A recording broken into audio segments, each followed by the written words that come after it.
found this man perverting the nation and forbidding the people to give tribute to Caesar, saying he was a king, Christ. Pilate asked, "Are you the king of the Jews?" "It is as you say," Jesus replied. Satisfied with Christ's answer, Pilate turned to the chief priests and said, "I find no fault in this man." This was not what they wanted to hear, so they began to plead their case more earnestly, but he is a troublemaker. He stirs up all of the people, teaching throughout the land. Hearing Jesus was from Galilee, Pilate thought he had a way out. This is Herod's business, not mine, he thought, so he ordered that Jesus be sent to Herod.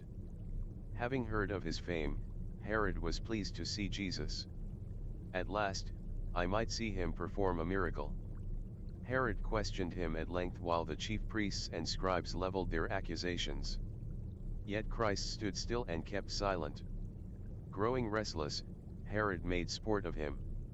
And he with his men of war soldiers set him at naught, despised utterly, and mocked him, and arrayed him in a gorgeous robe, and sent him again to Pilate. Luke 23:11. Again, the religious leaders accused Jesus before Pilate. But Pilate, perceiving their motives, Mark 15:10, desired to let Christ go. "You brought this man to me to put to death, but neither I nor Herod find any reason to do so. You have a custom that one be released for the feast, let me first scourge him and then I will let him go," Pilate said, hoping to placate them. "No," they cried. "We do not want this man, we want Barabbas." Not believing his ears, Pilate appealed to the crowd, "Who would you have me release to you?" "Give us Barabbas," they shouted in unison.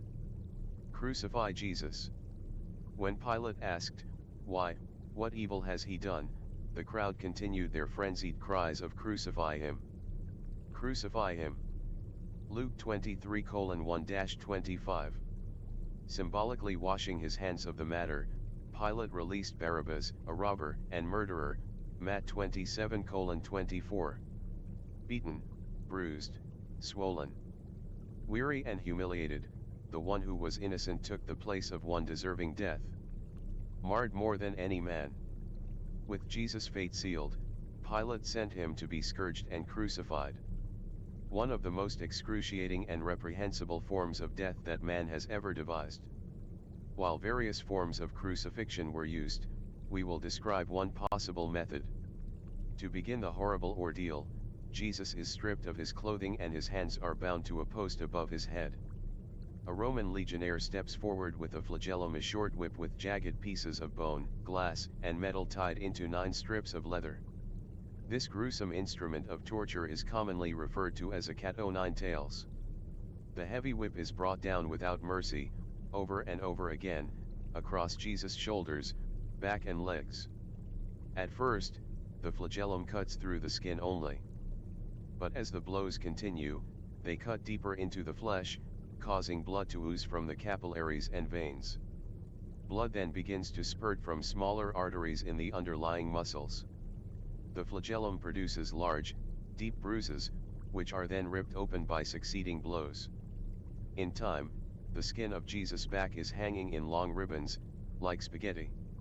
The entire area is an unrecognizable bloody mass of torn flesh. Was Jesus crucified on a cross or a stake?